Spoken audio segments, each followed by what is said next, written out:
total liabilitas dibagi dengan total aset. Yang ke-8 ada capital intensity atau CAPIN, yang mana itu rumus untuk menghitung capital intensity dalam penelitian ini adalah net property, plants, dan equipment dibagi dengan total aset tahun dikurang 1. Selanjutnya itu ada yang ke-6 hasil diskusi. Yang pertama, yang A itu ada struktur, terdiri dari judul, abstrak, latar belakang, tinjauan pustaka dan perumusan hipotesis, metode penelitian, hasil penelitian dan pembahasan, simpulan, dan daftar pustaka. Yang B itu yang ditekankan dalam setiap subbab. Dalam setiap subbab terus membahas masalah yang diangkat dalam penelitian ini, yaitu dampak penggunaan derivatif keuangan terhadap penghindaran pajak. Selain itu, dalam setiap babnya juga terus dibahas mengenai peraturan perpajakan yang masih lemah mengatur tentang transaksi derivatif keuangan ini. Baiklah, poin C itu penjelasan hasil hipotesis. Yang pertama itu pengujian hipotesis 1, yang mana pada penelitian ini menyatakan bahwa tingkat penghindaran pajak pada perusahaan pengguna derivatif keuangan lebih tinggi daripada perusahaan yang tidak menggunakan derivatif keuangan. Yang kedua itu pengujian hipotesis 2, menguji apakah tingkat penghindaran pajak pada perusahaan pengguna derivatif keuangan dengan tingkat pengungkapan derivatif yang rendah atau low disclosure level user lebih tinggi dibandingkan perusahaan pengguna derivatif keuangan dengan tingkat pengungkapan derivatif yang lebih tinggi atau high disclosure level user. Yang selanjutnya itu pengujian hipotesis 3, yang mana tidak diuji secara bersamaan dengan hipotesis 2, di mana FVDR dan disclosure muncul dalam satu regresi yang sama. Hal ini dikarenakan sampel perusahaan yang melaporkan aset dan liabilitas derivatifnya sangat sedikit, yang mana itu hanya 79 perusahaan saja. Selanjutnya, yang ketujuh itu ada trik menulis abstrak dan kesimpulan. Yang pertama, tips untuk menulis abstrak yang harus kalian ketahui. Yang pertama itu latar belakang, yang mana kaidah yang harus dipenuhi saat membuat abstrak adalah dengan memasukkan latar belakang dari permasalahan serta latar belakang yang dihadapi oleh peneliti. Yang kedua itu ada metode yang menjabarkan secara ringkas dan padat jenis metode penelitian apa yang dilakukan dalam penelitian. Yang ketiga, hasil penelitian yang menjabarkan hasil penelitian yang dilakukan menjadi kaidah yang harus dijabarkan terkait dengan peneliti yang dilakukan. Yang selanjutnya,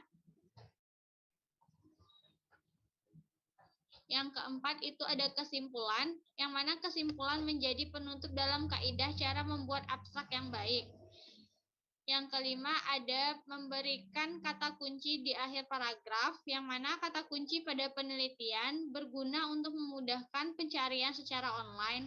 Kata kunci dapat dipilih dari kata-kata yang ada pada judul penelitian. Selanjutnya itu cara membuat abstrak yang baik dan benar, sehingga kita dapat membaca abstrak yang telah kita buat dapat dengan mudah dipahami. Yang pertama itu jumlah kata. Cara penulisan abstrak pertama, dalam penulisan kata maksimal adalah 150 kata. Yang selanjutnya itu poin B, jarak antar baris, yang mana kita harus mengetahui spasi penulis antara baris dalam cara membuat abstrak adalah spasi 1 atau single spacing. Yang ke poin C, penulisan bahasa asing. Penggunaan bahasa asing dalam abstrak harus dicetak miring dalam penulisannya. Yang D itu jumlah paragraf, yang mana setiap membuat abstrak terdiri dari 3 paragraf. Pertama, memuat judul penelitian, rumusan masalah, latar belakang, dan tujuan penelitian. Yang kedua, akan memuat metode penelitian, teknik analisa data, landasan teori. Ketiga, memuat hasil atau kesimpulan yang diperoleh dari penelitian. Yang poin E itu bahasa. Dalam penulisan abstrak, bahasa yang digunakan adalah bahasa induk dan bahasa global. Yang F, kata kunci. Abstrak diberikan kata kunci yang terkait dengan penelitian yang dilakukan. Yang G, penulisan singkat, padat dan jelas. Penulisan abstrak yang akan dibuat perlu menulis abstrak dengan singkat, padat dan jelas. Tujuannya supaya jumlah kata yang digunakan tidak boros. Selanjutnya,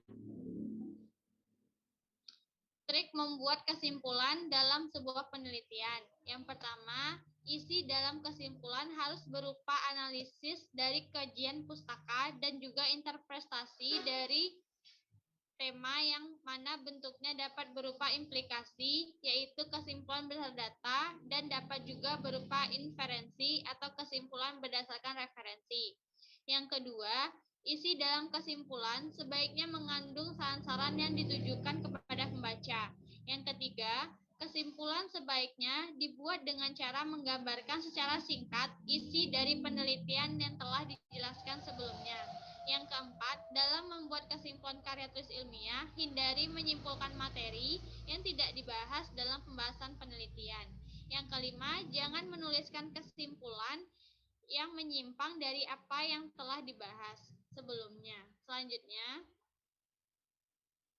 yang keenam itu kita harus mendedukasi atau mengambil kesimpulan dari uraian atau materi yang diungkapkan sebelumnya. Yang ketujuh, itu opini personal yang terkait dari apa yang telah didiskusikan. Yang kedelapan, jangan lupa sebutkan keterbatasan penelitian yang dilakukan. Baiklah, mungkin sekian pembahasan terkait review artikel pada mata kuliah metodologi penelitian. Semoga apa yang kami sampaikan dapat bermanfaat bagi kita semua. Mohon maaf apabila ada kesalahan. Assalamualaikum warahmatullahi wabarakatuh.